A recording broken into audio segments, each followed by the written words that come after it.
What would happen if you fully evolved your starter Pokemon before challenging the first gym? That might sound like an extremely tedious task, and to be honest, it is. So why not make it even harder by catching and fully evolving every single Pokemon before each gym badge? Today, I'm tackling the Professor Oak challenge in Pokemon Sapphire.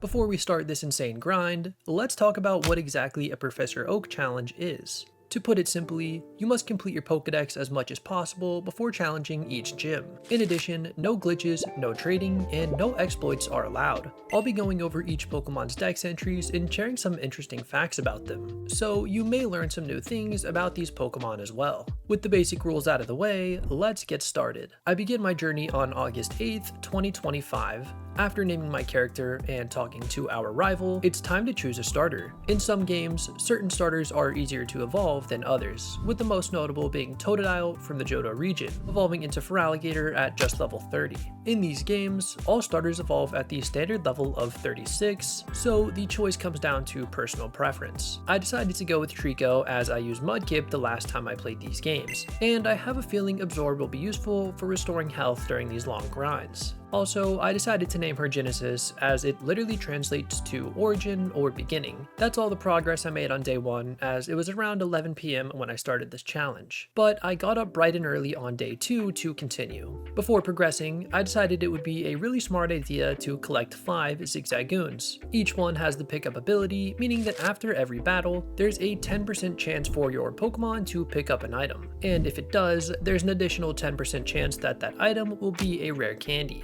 These candies will be an insanely valuable resource when evolving my Pokemon, shaving off tens of hours of grinding throughout the challenge. However, don't let that fool you. Even with the chance at getting rare candies after each battle, this challenge is still a gargantuan task, and at the end, I'll show the in-game playtime to further prove this point. Before catching any more Pokemon, however, I made sure to clear out all the trainers and collect all the items on routes 101, 103, 102, Petalburg City, Route 104 South, Petalburg Woods, Route 104 North, Rustboro City, and Route 116. With the money I made from the trainers, I made sure to buy tons of Pokeballs and backtracked all the way to Route 101 to start collecting some Pokemon. On Route 101, I catch a Poochyena. On Route 103, I catch the Zigzagoon that I'll be evolving into Linoon along with a Wingull. Moving east to Route 102, I'm able to grab a Lotad, a Wurmple, the elusive Ralts, and the extremely rare 1% Surskit. I then head over to Route 104 where I grab a Taillow. Up north is the Petalburg Woods where we can catch even more Pokemon needed for this section. A Shroomish, a Cascoon, a Silcoon, and 2 Slackoth. Then in Rustboro City, I bring the second Slackoth to an NPC and trade it for a Makuhita, as it's the only way to obtain one before the first batch. Finally is Route 114, where we can catch the remaining Pokemon available before the first batch, being a Whismur, Nincada, and a Skitty.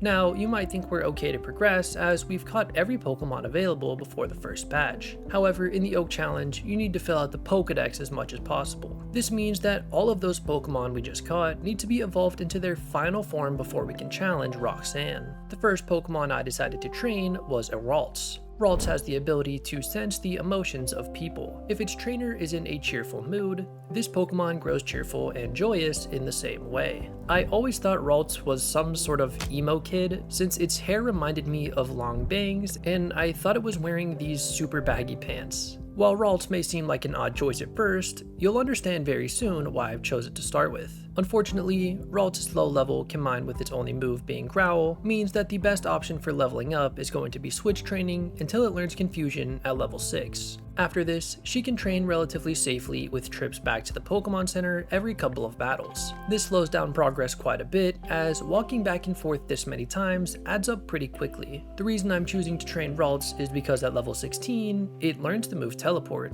And while Teleport is usually one of the most annoying moves in a Pokemon battle, we're much more interested in its outside of battle effect. Teleport allows you to instantly jump back to the most recent Pokemon Center you visited. While I'm opting for this option to save time running back and forth, this does mean I'm going to have to put one of our precious Zigzagoons back into the box, meaning we'll be using 4 pickup Zigzagoons for the majority of this challenge. This really comes down to preference, and I could definitely see a world where 5 pickup Zigzagoons instead of a Ralts is more optimal, but at the end of the day, pickup comes down to luck, so there's a chance that that specific Zigzagoon wouldn't have picked up a single rare candy. A fun fact about Ralts is that it was not originally part of the human-like egg group, and was only added to it in Generation 8. It was originally part of the amorphous egg group, meaning that it was able to breed with Pokemon like Muck and Jellicent, which now that I say that, maybe the fact isn't all that fun. Anyways, at level 20 and about 2 hours of grinding, Ralts evolves into Kirlia. However, we aren't going to be evolving this into a Gardevoir anytime soon. Next up, we are jumping into the regional rodent of Hoenn. The hair on Zigzagoon's back is bristly. It rubs the hard back hair against trees to leave its territorial markings. This Pokemon may play dead to fool foes in battle. Zigzagoon was one of the easier Pokemon to evolve throughout this challenge for a number of reasons. I did need to do a little bit of switch training at first, but at level 9, Zigzagoon learns Headbutt, which will speed up the grinding process immensely. During this, I'm going to talk a little bit about the pickup item table from Gen 3. In specifically Ruby and Sapphire, there's a single table and all Pokemon with the pickup ability roll from this table regardless of their level. In Emerald and onwards, this was changed to scale with the Pokemon's level, meaning rare candies aren't usually available until at least level 21. As this is my first time ever taking on a Professor Oak challenge, I decided this would be a great first game since I don't have to level up each of my Zigzagoons to level 21. Again, the rare candies are a huge help, but I promise you this is still an extremely tedious task. With that, Zigzagoon evolves into Linoon at level 20. When hunting, Linoon will make a beeline straight for the prey at a full run. While this Pokemon is capable of topping 60 miles per hour, it has to come to a screeching halt before it can turn. With that, we can mark off the first Pokemon line of this challenge. And next up, we're taking on a slightly easier one, being Poochyena. Poochyena is an omnivore. It will eat anything. A distinguishing feature is how large its fangs are compared to its body. This Pokemon tries to intimidate its foes by making the hair on its tail bristle out. The early levels of Poochyena are quite difficult, as they are for most Pokemon, but luckily I brought this guy through a good chunk of the trainer battles available up until this point. Also, I'm going to be saving our own Whismur for the last Pokemon of this section. Not only does it have the highest level evolution at the insane level of 40, but I'm also hoping we might just find ourselves a shiny Whismur along the way. At level 18, Poochyena evolves into Mightyena. Mightyena travel and act as a pack in the wild. The memory of its life in the wild compels the Pokemon to obey only those trainers that it recognizes to possess superior skills. Next up, we are going to be training the wannabe Gyarados himself, Wingull. Wingull rides updrafts rising from the sea by extending its long, narrow wings to glide. This Pokemon's long beak is useful for catching prey. Wingull might seem like a pretty tedious evolution to tackle on paper, reaching its final form at level 25. However, this Pokemon was actually one of the easiest Pokemon I trained. It gets access to Water Gun immediately upon catching it. With this, I primarily trained on Nincada in the grass on Route 114, as they're weak to the water type moves. This, paired with the fact that they like to spam Harden, is more enough to tide you over until level 13 when it learns Wing Attack. By this point, Wingull is strong enough to take down most of the Whismurs in a single hit, so Rock Tunnel will be my grinding place of choice until Wingull is ready to evolve. One interesting thing I noticed is that while Pelipper is known for being a super useful HM mule, learning both Surf and Fly, Wingull cannot learn Surf. Now, you could make the argument that Wingull is a tiny bird, so it makes sense that you wouldn't be able to surf on it. However, this thing still gets access to Fly. Oh, and also Wingull says you should subscribe. Anyways, here's a quick montage of Wingull's training.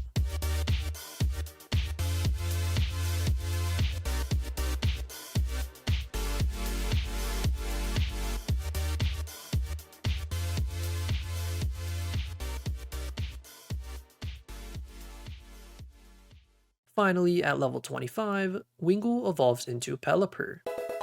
Pelipper searches for food while in flight by skimming the wave tops. This Pokemon dips its large bill in the sea to scoop up food, then swallows everything in one big gulp. Moving on to something much easier, or at least that I thought would be easier, is Lotad. Lotad is said to have dwelled on land before. However, this Pokemon is thought to have returned to water because the leaf on its head grew large and heavy. It now lives by floating atop the water. I was so confused during not only this Pokemon, but a few others because Absorb was doing so little damage. I mean, it's 40 base power and stab, so why on earth is Tackle doing more? It's 20 base power in Gen 3? Well, luckily Lotad learns a good water stab move like Water Gun, or at least Bubble, right? Unfortunately, with this awful moveset, our best bet is going to be switch training, at least until a relatively high level. Lotad's fun fact is that it's the only Pokemon to have the unique typing of Water Grass. If you exclude the water form of Ogerpon, that is. I just can't win with this Pokemon. Despite all of these super annoying flaws, I was able to train it relatively quickly. At level 14, Lotad evolves into Lombre. Lombre's entire body is covered by a slippery, slimy film. It feels horribly unpleasant to be touched by this Pokemon's hands. Lombre is often mistaken for a human child. Next up is something a bit easier, being the Wurmple Line. Wurmple is targeted by Swellow as prey. This Pokemon will try to resist by pointing the spikes on its rear at the attacking predator. It will weaken the foe by leaking poison from the spikes. While I could train this little guy up and evolve him, I decided to catch both a Silcoon and Cascoon in the Petalburg Woods to avoid playing with chance. So let's start with my personal favorite of the two, Cascoon. If it is attacked, Cascoon remains motionless however badly it may be hurt. It does so because if it were to move, its body would be weak upon evolution. This Pokemon will also not forget the pain it endured. Because I went with the option of catching this Pokemon in its middle stage, the only move it knows is Harden. And while if I did evolve it as a Wurmple, it would know Poison Sting, after switch training Lotad to level 14, training Cascoon to just level 10 didn't seem bad at all. Cascoon's fun fact is a little bit weird. When looking for something to say that's at least mildly interesting, I often check Bulbapedia, and what I found scared me. If you scroll down to find Cascoon's shape, it's this thing, and it's absolutely terrifying. Anyways, Cascoon was a very easy Pokemon to switch train. After a relatively short grind, Cascoon evolved into Dustox at level 10. When Dustox flaps its wings, a fine dust is scattered all over. This dust is actually a powerful poison that will make even a pro wrestler sick. This Pokemon searches for food using its antenna like radar. Of course, after Cascoon, we can't forget about its partner in crime, Silcoon. Silcoon was thought to endure hunger and not consume anything before its evolution. However, it is now thought that this Pokemon slakes its thirst by drinking rainwater that collects on its silk. Silcoon is identical to Cascoon in the sense of training. It only knows Harden, meaning that we once again are going to be stuck using switch training. But to mix it up, we'll do a super quick and interesting cut showing each level Silcoon obtained.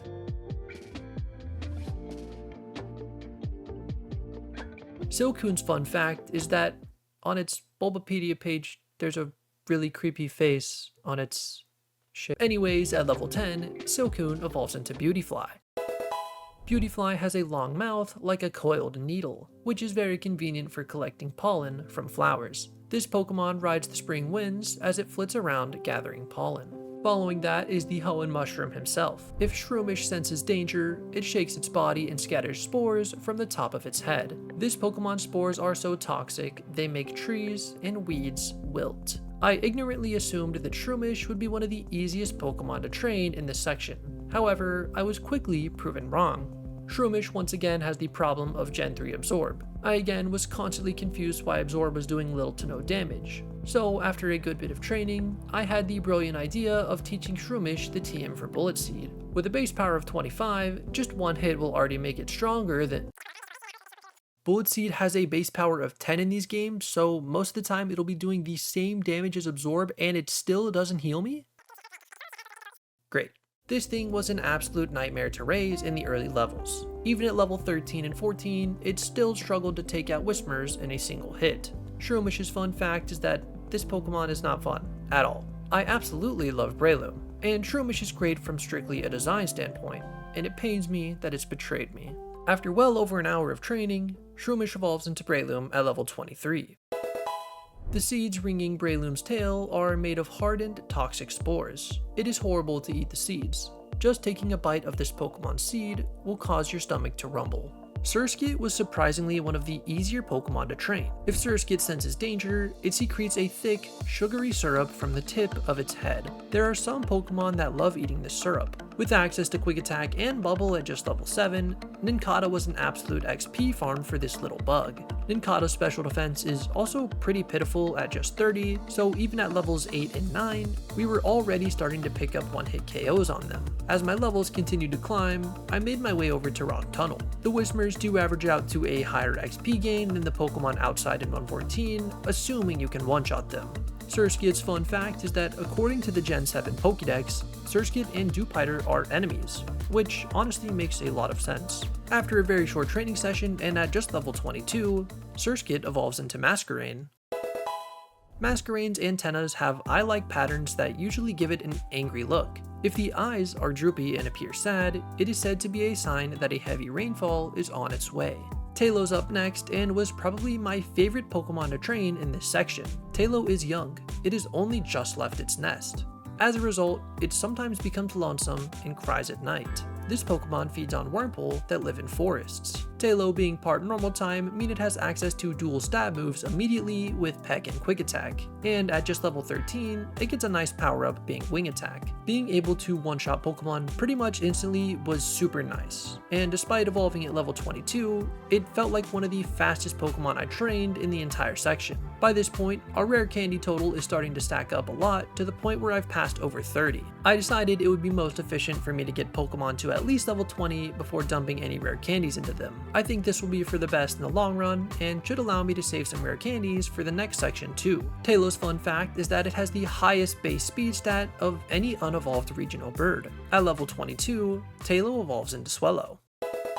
Swellow is very conscientious about the upkeep of its glossy wings. Once two Swellow are gathered, they diligently take care of cleaning each other's wings. Next up on the list is the bug-type Nincada.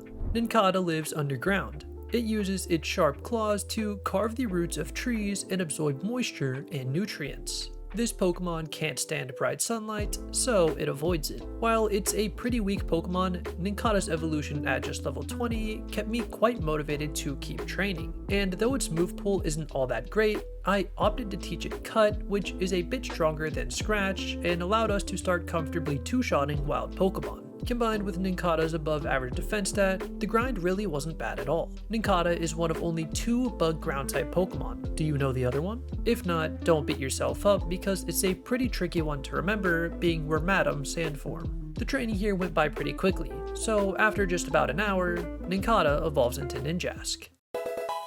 If Ninjask is not trained properly, it will refuse to obey the trainer and cry loudly and continuously. Because of this quality, this Pokemon is said to be the one that puts the trainer's abilities to the test. Oh, and since I had an open slot in my party, I was also able to grab a Shedinja.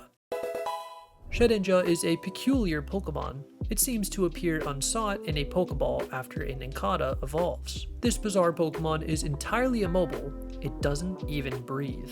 Following that is the only traded Pokemon in this section, being Makuhita. Makuhita has a tireless spirit. It will never give up hope. It eats lots of food, gets plenty of sleep, and it trains very rigorously.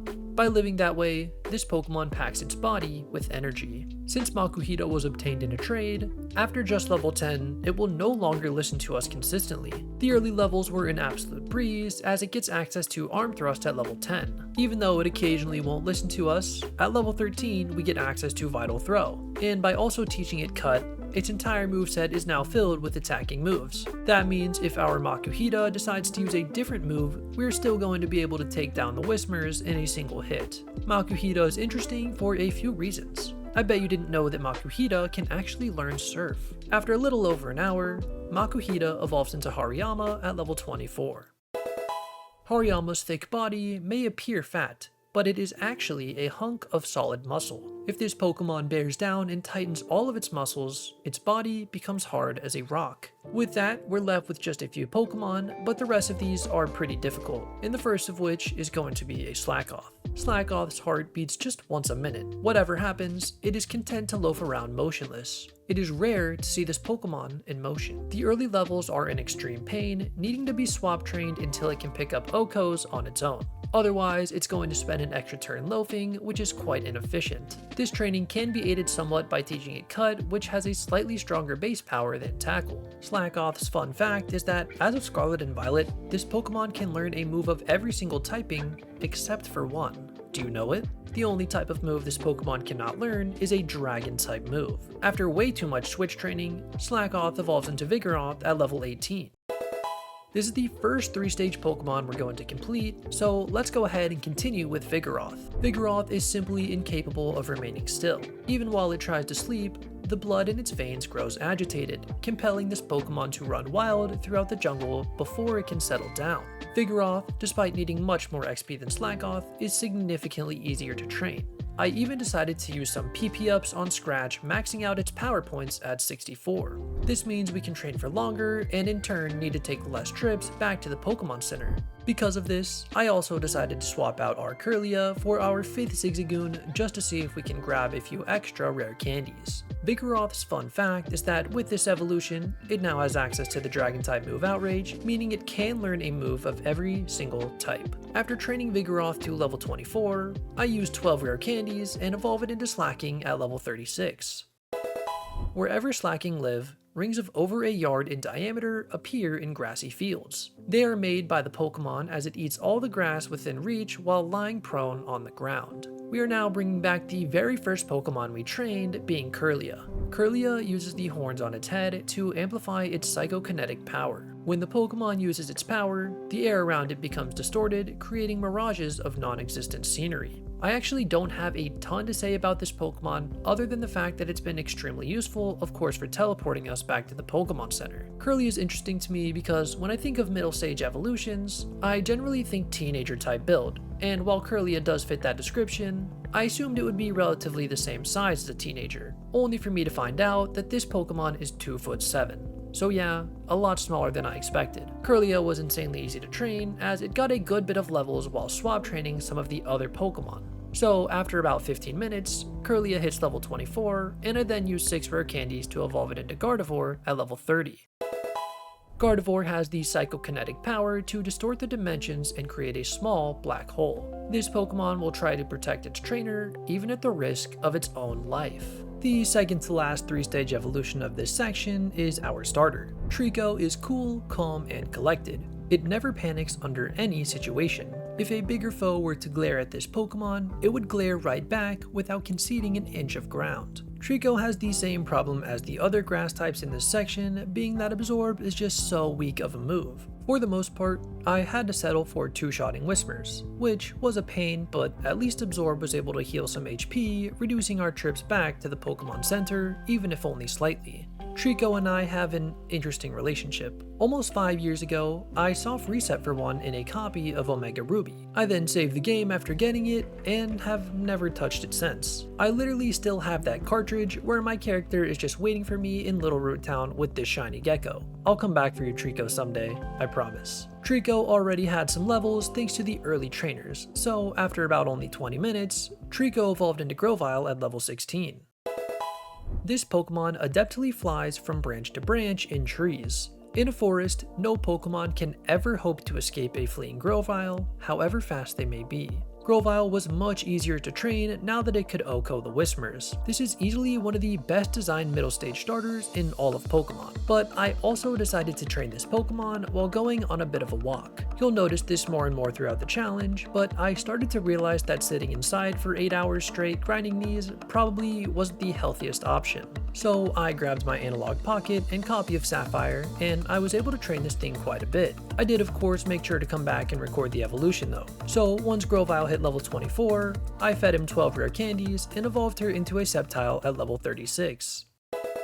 Sceptile has seeds growing on its back. They are said to be bursting with nutrients that can revitalize trees. This Pokemon raises the trees in a forest with loving care. I'm quickly going to cover Skitty before we jump into the final Pokemon. Skitty is known to chase around playfully after its own tail. In the wild, this Pokemon lives in holes in the trees of forests. It is very popular as a pet because of its adorable looks. It's impossible to get a Moonstone before the first gym, so unfortunately, this is as far as our little cat is going to get, at least for now. I'll still give a fun fact for Skitty though. It's the only Pokemon in all of Gen 3 to evolve with a Moonstone. There's one final Pokemon to train, and that's going to be Whismur. Whismur is very timid. If it stops to cry loudly, it becomes startled by its own crying and cries even harder. When it finally stops crying, the Pokemon goes to sleep, all tired out. You might think Whismur was one of the most tedious Pokemon to train in this section, and while it does evolve at the insane level of 40, I've been stockpiling our rare candies.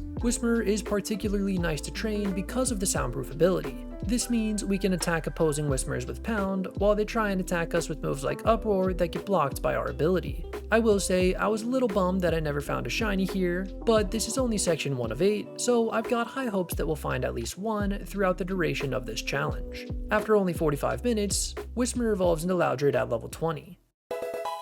Loudred shouts while stamping its feet. After it finishes shouting, this Pokemon becomes incapable of hearing anything for a while. This is considered to be a weak point. With it now evolved, Loudred is extremely easy to train, even being able to one-shot Whismur with moves like Pound. Loudred is also one of the few Pokemon that doesn't really feel like a Pokemon to me. Its design has always felt a little bit off, but I couldn't tell you why. It being super forgettable combined with it being pretty weak has kept me pretty distant from this line. However, maybe training it like this is what I need to find a new love for this Pokemon. Loudred along with Exploud actually have surprisingly good move pools, giving them access to moves like Ice Beam, Flamethrower, Shadow Ball, and Earthquake. So maybe I'll try to use this guy here and there throughout this challenge. Anyways, I was pretty ready to be done with this section, so I only trained this guy to level 21. So after an insane 19 rare candies, Loudred evolves into Exploud at level 40.